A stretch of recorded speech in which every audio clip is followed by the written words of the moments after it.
Good morning बच्चों। ये हमारा दूसरा क्लास है बहुपद का। ठीक, हम आपको पहले बहुपद का परिचय बताए हैं।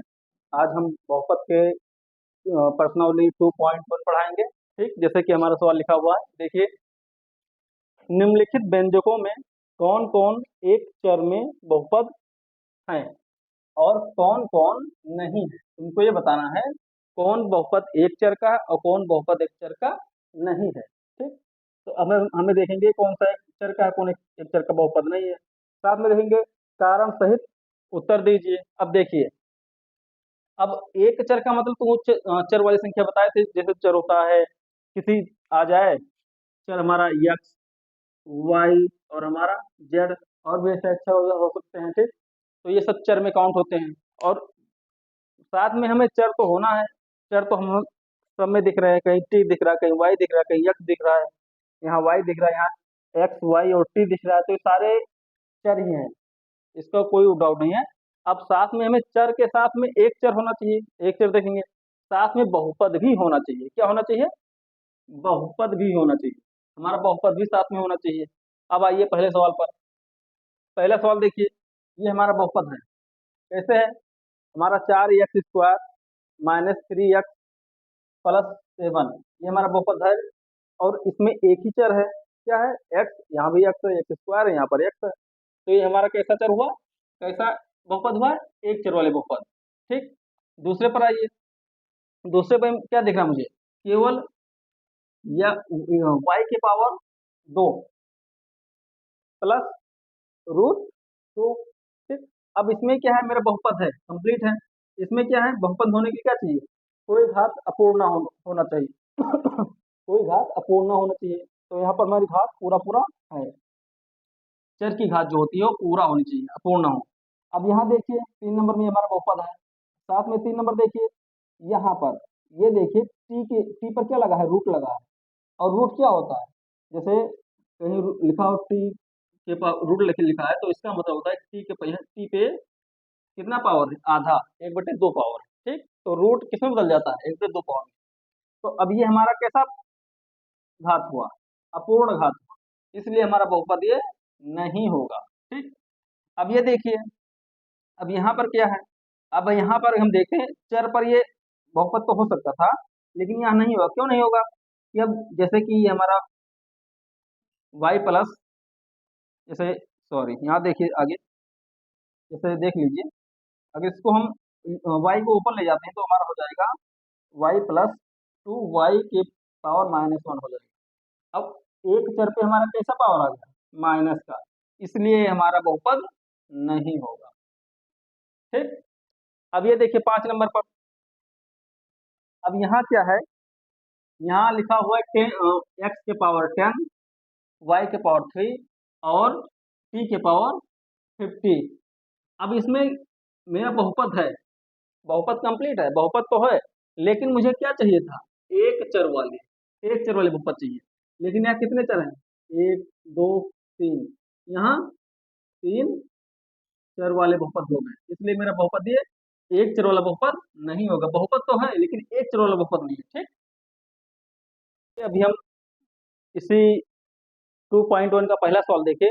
अब ये मेरा दूसरा सवाल देखिए, दूसरा सवाल क्या है? जैसे लिखा हुआ है, निम्नलिखित में से प्रत्येक में x² का गुणांक लिखिए। केवल मुझे बताना है x² का गुणांक। और गुणांक क्या होता है पहले देख लीजिए। गुणांक का मतलब होता है जिसके साथ में गुणा हो कोई चीज, जैसे कि हमारा जैसे लिखा हो 2x² + 5x + 1, और कोई तुमसे पूछ ले कि x² का गुणांक मुझे बताओ, x² का गुणांक, तो आप यहाँ पर 5 नहीं बता सकते, क्योंकि ये केवल x है, x² नहीं, x² ये है। और इसके साथ में जो गुणा होता है वही गुणांक होता है। जिसके साथ में जो गुणा होता है उसी को हम गुणांक कहते हैं। तो ये x² के साथ में 2 हमारा गुणा है, यही हमारा क्या हो जाएगा? गुणांक। ठीक, अब जैसे कोई आ जाए आपसे पूछे कि 5x² + 5 + 6y, और कोई बोले कि y का गुणांक मुझे बताइए, y का गुणांक पूछे। अगर y का गुणांक पूछता है तो आप 5 को नहीं बता सकते, क्योंकि ये वाई स्क्वायर का गुणांक है। आपको बताना होगा वाई का गुणांक, और वाई के साथ में क्या गुणा है, वाई के साथ में 6 गुणा है, ठीक। तो आपका 6 का हुआ वाई का गुणांक हुआ। ये ध्यान देना आपको। आपको अगर एक्स स्क्वायर का पूछेगा तो एक्स स्क्वायर के साथ में जो गुणा होगा उसको बताएंगे हम। अगर वाई के साथ पूछता है तो वाई के साथ जो गुणा होगा उसको बताएंगे, ना कि वाई का पूछे तो एक्स स्क्वायर का बता दें, एक्स स्क्वायर का पूछे तो वाई का बता दें, ये सब कुछ नहीं। जिसका पूछेगा हम वही बताएंगे, और जिसका पूछेगा जिसके साथ में जो गुणा होगा वही को हम बताएंगे, ठीक। अब आगे सवाल देखते हैं। अब देखिए यहाँ पर, अब जैसे यहाँ लिखा हुआ है 2 प्लस एक्स स्क्वायर प्लस 1, ओ सॉरी एक्स। अब इसमें कोई पूछे, यहाँ क्या पूछ रहा है हमारा, एक्स स्क्वायर का गुणांक बताना है। अब एक्स स्क्वायर गुणांक के पास कुछ नहीं दिख रहा ना, जैसे हम हमारे पास लिखा हो एक्स स्क्वायर। अब कोई पूछे इसका गुणांक क्या होगा, अगर इसका गुणांक अगर वो पूछ रहा है तो समझ लो इसके साथ में क्या गुणा होता है, एक गुणा होता है, एक हर संख्या के साथ में गुणा होता है। तो अब इसका गुणांक क्या हो जाएगा, एक। जहाँ कोई संख्या नहीं लिखा होती है वहां पर हम एक गुणांक हमेशा मानकर चलते हैं। तो यहाँ क्या हो जाएगा, हमारा गुणांक एक हो जाएगा, ठीक। एक्स स्क्वायर का गुणांक क्या हो जाएगा, एक। अब यहाँ देखिए, एक्स स्क्वायर का गुणांक पूछता है मुझे 2 नंबर सवाल में। अब एक्स स्क्वायर का गुणांक जैसे पूछ रहा है, माइनस भी लगाया सामने। अब एक्स स्क्वायर गुणांक पूछ रहा है, तो अब यहाँ पर एक्स स्क्वायर का गुणांक पूछा तो साथ में एक तो गुणा ही होता है, तो हो गया। और साथ में इसके लिए क्या लगा, माइनस, तो -1 हमारा गुणांक हो जाएगा। अब यहाँ पर क्या होगा, -1, इसका गुणांक कितना हो जाएगा, -1। यहाँ पर कोई संख्या नहीं दिख रही है, अगर जहाँ कोई संख्या नहीं दिखेगी वहां समझ लेना कि -1। पहली बात यहाँ माइनस लगा, उसका कोई बात नहीं है। अगर कोई गुणांक नहीं दिख रहा तो वहाँ 1 होता है गुणांक उसका, कोई भी अक्षर हो, ठीक। अब यहाँ देख लीजिए, एक्स स्क्वायर का गुणांक, एक्स स्क्वायर तुमको बोले हैं कि जिसके साथ में जो गुणा होता है वही उसका गुणांक होता है। तो एक्स स्क्वायर के साथ में कौन है, पाई/2 है। पाई/2 क्या हो गया, इसका गुणांक हो गया, पाई/2 इसका गुणांक हो गया, ठीक। अब यहाँ आ जाइए, यहाँ पर हमें केवल यक्स दिया हुआ है, यक्स स्क्वायर है ही नहीं, यक्स स्क्वायर है ही नहीं। अब एक चीज ये भी जान लेना कि अगर कोई संख्या नहीं दिया हुआ है, अगर उसका कोई गुणांक पूछ रहा है तो उसका गुणांक तुरंत क्या बता देना, जीरो। अगर संख्या नहीं दी हुई है, अगर संख्या तो, अगर संख्या नहीं दी हुई है तो आप क्या बताना, उसका गुणांक जीरो बताना, ठीक। देखिए हमारा तीसरा नंबर सवाल क्या है। तीसरा नंबर सवाल है 35 घात के 2 पदीय, 35 घात के 2 पदीय और 100 घात के 1 पदीय का एक एक उदाहरण दीजिए। अब देखो, हम आपको परिचय वाले वीडियो बता दिए हैं कि एक पदीय व्यंजक बहुपद क्या होता है, दो पदीय बहुपद क्या होता है, आपको उसको देखना होगा, ठीक। उसके बाद हम आपको यहाँ बता रहे हैं, जैसे कि हमें बोल दिया एक पदीय। अब देखिए एक पदीय पहले आप बहुपद लिख दीजिए, उसको घात बना दीजिए। उसके बाद जैसे हम लिख दें 5x + 2, ये हमारा क्या हुआ, दो पदीय बहुपद। क्या हुआ, दो पदीय बहुपद हो गया। और हमें दो पदीय के साथ में क्या बनाना है, 35 घात। घात कितना होना चाहिए, 35, तो इसको 35 बना दीजिए, 35 बस। यही हो गया हमारा क्या, 35 घात के दो पदीय बहुपद, 35 घात के दो पदीय बहुपद। अगला देखिए, साथ में इसमें बोला है 100 घात के एक पदीय बहुपद, तो यह लिख दीजिए, जैसे कि हम लिख सकते हैं √5y, √5y। अब √5y हो गया, और साथ में क्या बोला है, 100 घात वाले। अब 100 घात वाले मतलब y का जो चर का घात होना चाहिए वो 100 होना चाहिए, 100 कर दीजिए, उसमें क्या है, ठीक। बस यही हमारा हो गया। सवाल देखिए, रुक जाइए, सवाल तो क्या है, सवाल भ्रमित करने वाले हैं, लेकिन सवाल बहुत आसान है, ठीक। थोड़ा आप ध्यान दीजिए बस। चलो अब तीसरा नंबर सवाल देखते हैं। चलो अब देखते हैं, ठीक। चौथा नंबर सवाल, अभी देखिए 4 नंबर सवाल में देखिए आप, 4 नंबर सवाल में हम निम्नलिखित बहुपदों में से प्रत्येक बहुपद घात लिखिए। निम्नलिखित बहुपदों में से प्रत्येक बहुपद का घात लिखेगा हमें। देखिए अब अगर हमें घात लिखना है तो हम क्या करेंगे, सबसे पहले हम तुमको बताए थे परिचय वाले वीडियो में कि अगर बहुपद के घात को अगर लिखना है तो हमें सबसे पहले सबसे बड़ी वाली घात को लिखेंगे, सबसे बड़ी वाली घात को। अगर बहुपद हमें लिखना है तो सबसे बड़ी घात को देखेंगे, छोटी घात को नहीं देखेंगे। अब देखिए यहाँ पर, अब यहाँ पर सबसे बड़ी घात क्या है, 3। अब यहाँ अगर हम कोई बोल दे बहुपद की घात हमें लिखना है, तो बहुपद की घात कितनी हो जाएगी? 3। सबसे बड़ी घात बोला मैंने आपको देखने के लिए, हमेशा सबसे बड़ी घात को देखेंगे, बहुपद की बात आएगी तो बहुपद की जब घात की बात आई तो सबसे बड़ी बहुपद की घात को हम देखेंगे। सबसे बड़ा कौन सा है? 3, और हमारा 2 उससे छोटा है, और यहाँ पर तो 1, यहाँ कुछ नहीं हुआ, 1 लगा होता। ठीक, यहाँ पर देखिए, अब यहाँ एक ही है, एक ही मतलब कितना? 2, तो 2 ही हो जाएगा। बहुपद की घात मतलब 12 की पावर कितना है? 2 है। अब यहाँ देखिए बहुपद, यहाँ बहुपद टी के ऊपर कुछ नहीं है, कोई पावर नहीं लगा है। अगर टी के ऊपर कोई पावर नहीं लगा है तो ये कुछ नहीं है, समझ लो 1 लगा हुआ है हमेशा। अगर यहाँ पर कुछ नहीं लगा हुआ है तो समझ लो 1 छिपा होता है, तो बहुपद का घात कितना हुआ? 1। अब यहाँ देखिए, अब यहाँ देखिए आप, जैसे कि कुछ नहीं लगा है, कोई चर संख्या नहीं है। अगर कोई चर संख्या नहीं है तो समझ लो यहाँ बहुपद की घात कितना हो गया? 0। अगर कुछ नहीं लगा है तो यहाँ पर बहुपद की घात क्या होगा? 0। ठीक, बस अब सारे आपको सवाल लग गए। ठीक, अब हम देखेंगे अगला सवाल 5 नंबर। 5 नंबर का क्या है?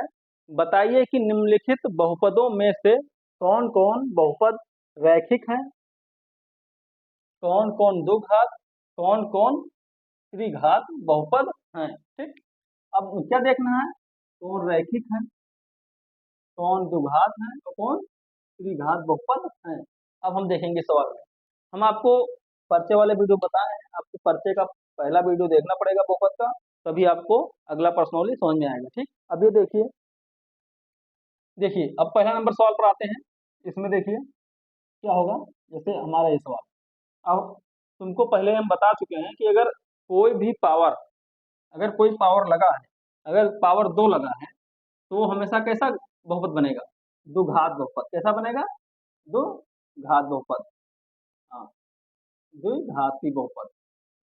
कैसा बनेगा? द्विघाती बहुपद बनेगा। ठीक, अब यहाँ देखिए 2 नंबर सवाल में, 2 नंबर सवाल में हम अधिकतम पावर कितना है? 3 है। हमेशा अधिकतम पावर देखेंगे बहुपद में, और बहुपद में अधिकतम पावर कितना है? यहाँ पर 3 है। अगर 3 है तो हमारा कैसा क्या बनेगा? त्रिघात, मतलब 3 घात वाले बहुपद हमारे बनेंगे, त्रिघाती बहुपद। ठीक, अब यहाँ देखिए, यहाँ पर अधिकतम घात कितना है बहुपद में? यहाँ पर अधिकतम घात कितना है? 2 है। अगर यहाँ अधिकतम घात 2 है तो ये हमारा कैसा बनेगा? द्विघात बहुपद बनेगा। ठीक, क्या बनेगा? द्विघाती बहुपद बनेगा। ठीक, अब यहाँ देखिए, जहां पर पावर हमारा 1 हो, जहां पर पावर हमारा 1 हो, उसको हम लिख सकते हैं एक घातीय बहुपद या रैखिक बहुपद। क्या लिख सकते हैं? एक घातीय बहुपद या रैखिक बहुपद। रैखिक बहुपद का क्या बनेगा? हमारा रैखिक बहुपद बनेगा। यहाँ देखिए अधिकतम घात कितना है? यहाँ पर भी 1 है, x के पावर 1, यहाँ पर कितना था? t के पावर 1 था, तो रैखिक बहुपद हुआ। यहाँ पर क्या हो जाएगा? ये भी हमारा क्या बनेगा? रैखिक बहुपद बनेगा। घात कितना अधिकतम? 1 है। यहाँ पर देखिए घात कितना है? एक्स स्क्वायर लिखा हुआ है। अगर ये एक्स स्क्वायर लिखा हुआ है तो ये हमारा इसका पावर कितना हुआ? हमारा 2, और 2 पावर होने के कारण क्या होता है? हमारा द्विघात बहुपद होता है। द्विघात द्विघात बहुपद होता है। ठीक, अब यहाँ देखिए अधिकतम पावर कितना है? 3 है। अगर 3 है तो यहाँ पे कौन सा बहुपद बनेगा? अधिकतम घात 3 है तो कैसा बनेगा? त्रिघात बहुपद। कैसा? त्रिघात बहुपद बनेगा। ठीक, ये हमारे बहुपद वाले सवाल हो गए। ठीक, देखिए बच्चों, अभी आपको हमने 5 नंबर सवाल बताया। अब 2.1 का ये 6वां सवाल है। देखिए इस क्या है, बताइए कि निम्नलिखित बहुपदों में से कौन कौन से एक चर वाले हैं और कौन कौन 2 चर वाले बहुपद हैं। ठीक, क्या बताना है तुमको कि निम्नलिखित बहुपदों में से कौन कौन से बहुपद एक चर वाले हैं और कौन कौन से बहुपद 2 चर वाले हैं। अब हम आपको पर्चे वाले वीडियो में बताए थे कि एक चर वाले बहुपद क्या होते हैं, 2 चर वाले बहुपद क्या होते हैं, इसलिए आपको कह रहे हैं कि आपको उसको देखना पड़ेगा। ठीक, अब देखिए एक चर का मतलब जिसमें केवल एक ही चर हो, चर मतलब कोई अक्षर, जैसे हमारा जिसमें एक ही चर हो। 2 चर वाले जिसमें आपको यक्स वाई या और भी कोई चीज 2 अक्षर मिलने चाहिए, उसे हम 2 चर वाले कहेंगे। अब देखिए सवाल देखिए, जैसे पहला सवाल, x square minus x y plus 7 y²। ठीक, अब ये बहुपद तो है मेरा, साथ में कैसा चर कितने चर वाला बहुपद है? 2 चर वाले। कैसे? साथ में एक्स दिख रहा है और y दिख रहा है। अगर x y दिख रहा है तो कितने चर वाले बहुपद हो गए हमारे? दो चर वाले बहुपद। कितने चर वाले? दो चर वाले बहुपद। ठीक। अब 2 नंबर में आ जाइए आप। 2 नंबर देखिए। 2 नंबर में देख लें, लिखा हुआ है x square minus 2t x plus 7t² minus x plus t। अब ये कैसा हुआ हमारा? पहली बात तो क्या दिखा मुझे? x दिखा, साथ में क्या दिखा? t दिखा। अगर x और t दोनों दिख रहे हैं तो ये कैसे हो गए हमारे? दो चर वाले बहुपद। कितने चर वाले बहुपद हो गए हमारे? दो चर वाले बहुपद, क्योंकि मुझे x दिख रहा है, साथ में t दिख रहा है। ठीक, दो चर वाले बहुपद हो गए। अब इसमें देखिए 3 नंबर में, 3 नंबर में क्या है? t³ minus 3t³ plus 4t minus 5। यहाँ मुझे दो चर नहीं दिख रहे, केवल t ही दिख रहा है। यहाँ पर भी t, यहाँ पर भी t और यहाँ पर भी t ही दिख रहा है। जब केवल t है मतलब एक ही चर है, तो कितने हुए? एक चर वाले बहुपद, एक चर वाले बहुपद। ठीक। अब यहाँ देखिए 4 नंबर में, 4 नंबर में क्या है? X y plus y z plus z x. तो आपको कितने चर दिखे? पहला नंबर एक्स दिखा, दूसरा नंबर वाई दिखा, तीसरा नंबर जेड दिखा। तो कितने हो गए? X y z. तो इसमें कितने हो गए? तीन चर वाले। कितने? तीन चर वाले बहुपद। ठीक। इस तरह से आपको चर देखने को मालूम चला। ठीक। देखिए हमारा अगला सवाल क्या है? 7 नंबर, निम्नलिखित व्यंजकों में से बहुपद को पहचानिए। अब मुझे देखना बहुपद कौन सा है, कौन सा बहुपद नहीं है। और हमने आपको पहले ही बता दिया कि बहुपद में किसी चर पर अपूर्ण घात नहीं होना चाहिए। अगर अपूर्ण घात है तो वो हमारा बहुपद नहीं बन सकता। तब देखिए यहाँ पर पहला नंबर, इसमें देखिए 4x³ minus x³ minus 3x plus 7। यहाँ कोई घात अपूर्ण आपको नहीं दिख रहा है। ठीक। यहाँ पर x³ है, यहाँ x³ है, यहाँ कुछ नहीं, मतलब एक है हमारा पावर। अब ये हमारा बहुपद है, ये हमारा बहुपद है। ठीक। यहाँ देखिए 2 नंबर में, 2 नंबर में क्या देखेंगे हम? 2x³ minus 3x² plus root x लिखा हुआ है -1। ठीक, √x -1। अब देखिए यहाँ चर पर 3 पावर है, चर पर 2 पावर है, लेकिन यहाँ चर पर रूट लगा हुआ है। और रूट का मतलब हमने तुमको क्या बताया है? रूट का मतलब होता है अपूर्ण पावर, मतलब आधा पावर 1/2 पावर। अब ये क्या हुआ? अपूर्ण घात हुआ, ये हमारा बहुपद नहीं बनेगा। ठीक, समझ में आ गया ना? अभी देखिए 3 नंबर सवाल में लिखा हुआ है, यहाँ बटा देखकर मत परेशान होना, मुझे चर का घात देखना है, संख्या घात नहीं देखना है, हमेशा चर का घात देखना है। और यहाँ देखिए 1/2 sorry 2/3 x² minus 7/4 x plus 9। अब देखिए यहाँ पर चर का घात 2 है, पूरा पूरा है। यहाँ चर का घात कुछ नहीं, मतलब 1 है, वो भी पूरा पूरा कंप्लीट है। तो ये हमारा बहुपद है। ठीक। यहाँ देखिए 2x³ minus 3x plus 4/x plus 2। अब यहाँ ध्यान दीजिए, अब सब तो ठीक है, लेकिन जो यहाँ पर बटे के नीचे x लिखा हुआ भी, x हमारा क्या होता है? चर होता है। अब इसको अगर हम ऊपर ले जाएंगे, बराबर में ले जाएंगे, ऊपर में अंत में ले जाएंगे, तो ये हमारा घात क्या हो जाएगा? प्लस से माइनस हो जाएगा। जैसे लिखा हुआ है 4x, अगर इसको हम ऊपर ले जाते हैं तो ये हो जाएगा 4x पावर -1। अगर ये -1 हुआ तो ये हमारा जो घात हुआ कैसा हुआ? माइनस में हुआ। और निगेटिव पावर कभी बहुपद नहीं बना सकते। ठीक, तो ये जो 4 नंबर सवाल है, हमारा बहुपद नहीं बनेगा। ठीक, देखिए अब आप बहुपद के सभी चैप्टर को पढ़िए ध्यान से। ठीक, जो बताया गया है आपको, पहले पर्चे वाले वीडियो आप देख लीजिए, फिर उसके बाद इसको देखना, तब अच्छे समझ में आएंगे। और भी कोई सवाल नहीं लगते हैं या फिर और भी कोई समस्या होती है तो आप बताएंगे कमेंट में, हम उसको आगे सॉल्व करेंगे। ठीक, थैंक यू, धन्यवाद।